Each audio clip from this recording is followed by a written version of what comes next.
STAKK Nation, welcome back to the channel. Champions.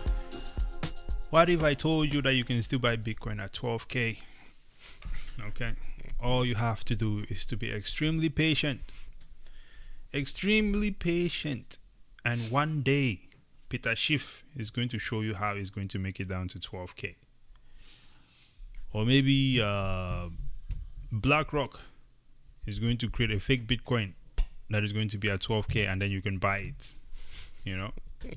Oh, maybe it's the BlackRock ETF that you'll be buying at 12K. Well, you know, you can probably buy the BlackRock ETF at 12K after they decide to make you guys realize that all the Bitcoins that you have in that, you know, that's actually something to think about. If society starts to realize that we are holding this ETF and we cannot send and receive like everyone else in the free markets, and they go, we want our actual Bitcoin. Can they ask BlackRock to give them the Bitcoin? So they sell the ETF, or they just inform BlackRock that, hey, you know, it's kind of like if you're buying gold, right? You can be buying gold from some gold companies. And then if you want the physical gold, you can contact them and tell them like, hey, you know what? I actually want the physical gold, and they can send the gold to you. Will BlackRock send you these Bitcoins to your address if you wanted it? But then if everyone realizes, oh, these guys are scamming us, and they start dumping the ETF. Does BlackRock sell the Bitcoin? Does BlackRock start dumping the Bitcoin? Exactly. Are they required by the SEC to dump? Or would they lie to you? They should be required to sell it because you're buying a representation of the Bitcoin, right? They don't sell the gold when people start dumping gold. Hey, that's how you know you've been manipulated. We're just letting you know. You know, they don't sell the gold when people start dumping the gold, the gold ETF. They'll give you the cash and tell you to go buy the actual Bitcoin yourself, and then you'll be buying it at the top. Of the tippity top. That is what's going to happen. But it's okay. Some people will never learn. Not everybody is meant to win in life. Listen, this chart that we're about to share with you here, it was created by Noof Smith on Instagram. Sorry, X rather. Are you gonna give Instagram one of the I don't know, man. Instagram is just we're coming back to Instagram though. We can't let them keep lying to the world. You can keep shutting us down what you want, but we're coming back. We'll come back, man. What is people, man? Yeah, we're never born now. So if we're looking at this chart here, okay, as you understand, Bitcoin exists with a limited supply. Over 93% of all the Bitcoins that will ever exist have been mined. Get it in your fish brain, my people. Yes. Some of these Bitcoins belong to the original Satoshi wallet and has never moved. Some of these other Bitcoins were mined by some people who later on threw their laptops into the ocean. Yes. And it could not be found anymore. Some of these Bitcoin have been lost in boating accidents. Some of these people have died and they cannot come to, you know, forward the Bitcoins to anyone else. So keep that one in your mind. Those Bitcoins can never be sold, which means the price of Bitcoin can never drop below a certain threshold. We don't know what that threshold is. If you ask me at this point in time, I think we saw it at 15K there. It sure ain't going to zero. Yeah, it did not go to zero, but Peter Schiff is still waiting for zero though, possibly, you know. Now, the rest here, we have a circulating supply, which has not moved for over 12 months. Is that what this is showing? Yes, sir. The hodlers. Yeah. The plebs. Now, and of course, that's the Bitcoin that has been mined since 2009 to 2024. In that time frame as well. Most of it sitting still. To be mined then to 2024, what you're looking at there is just this small... that gray part, yeah. Right. Gray part which you're seeing here, and this is what is up for grab, and this is what BlackRock and all the other ETF providers are snatching from you. Uninformed, late to the game, manipulative providers are snatching from you, I would say as well. Honestly, they realize so much that they are so late to the game, they have to create a fake version to keep you distracted while you are buying the fake version. This is what they do. This thing is going to be so rare. It will be more rare than seeing a unicorn driving down the highway in a freaking orange Lamborghini with a Bitcoin sign. That's a good idea. Hanging on top of it. That's a good idea. Yeah. Yeah. This is incredible. Double up. What do you say to people that still do not understand Bitcoin to this point, and how would you describe what we are looking at here to them and the importance? Because looking at this chart even makes me feel a bit anxious. I told you, man. I saw this image and I was like, shh.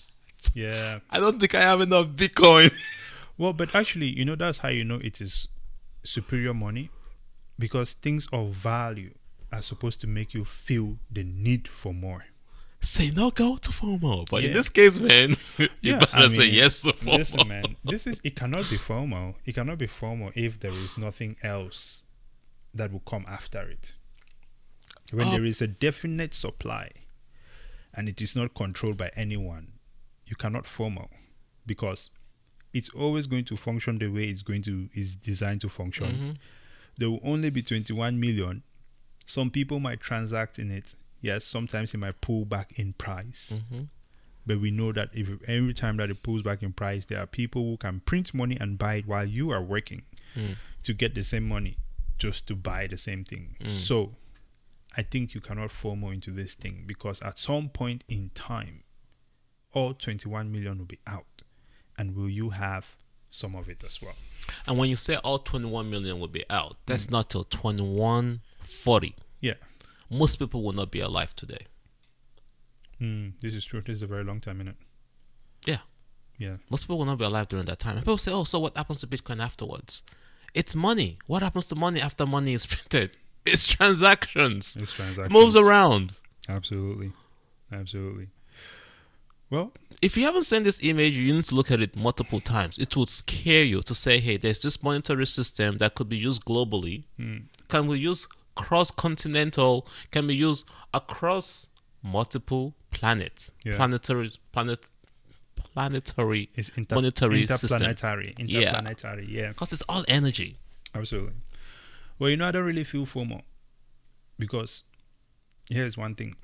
For the first time in human history, okay, there is something that has a supply, and that supply will be released on its own time, and BlackRock cannot buy more than it exists. No matter who you are, you cannot buy more than exists at this point in time. They cannot move the GME and AMC on you, man. Exactly. So we can always continue to buy, and there are other people who will not understand it and will always be trading it. So they will always sell it and will buy theirs too. So I don't worry about it too much. I worry. This is one of the reasons why I worry. Why do you worry about it? While they are busy accumulating, the exchanges where most people buy it from are limiting the amount that you can put into your funds to buy and put it into your wallet. They usually also limit the amount you can transfer into your wallet on a daily basis. Yeah. Whereas the big funds are literally moving millions on a daily basis with zero restrictions. Absolutely. Whereas you retail investors do not have the same level of rights and authority to do that. Well, retail investors don't have that much money to move a certain type of amount. So I say just do your best. Honestly, just do your best, because I don't think that retail investors are jumping to send over like $2 million a day or something like that. Yeah, billions of dollars a day. Yeah, billions of dollars a day, right? Yeah. Which again, but I definitely take your points that that is something that should be equal for everyone, whether you have the $2 million or not, or billions or not. You should be able to have that freedom to move as much money as you want when you want. But even in the case where they are blocking these things, like you're saying there, there is this peer-to-peer approach as well. It might be at a premium, but listen, it's better than no Bitcoin. So, yeah, in many ways and from many different angles, okay, Bitcoin has things covered. No matter what these people do, no matter what sort of strategies they use, it is just very clear that they have met their match. This is something that it would take a lot more to stop people from accumulating. The only way you can stop people are people who are uninformed. The saddest thing about it to me is that I believe that probably the most people that are buying this ETF are people who are of that older age. Baby boomers. Yes, the ones that like to call their broker to purchase things for them. Unfortunately, those people are, sunsetting years and things like that. And this is just straight robbery, right? This is wealth that they could have passed on to their younger generation in true Bitcoin, but they have given it to BlackRock to buy Bitcoin for them, which they will never see. So interesting situation. This was a very interesting chart to look at as well, because most people never really think about it because you never see it. But when you visualize some things, it's interesting. Shout out to Noob Smith for this chart here. Is there anything else, sir? Yeah, that was the objective of this video. I think we've accomplished that goal. Hey. Obtain Bitcoin and not say purchase it. So you cannot call it financial advice. So CC. Yes. Obtain Bitcoin as much as you can. Get paid in Bitcoin, all that kind of good stuff, and drink water and eat your vegetables. Ladies and gentlemen, if you find some entertainment or some value from this video, be sure to like the video, subscribe to the channel, follow us on X at STAKK, and of course Spotify at STAKK. Until next time, Brazen out. Below.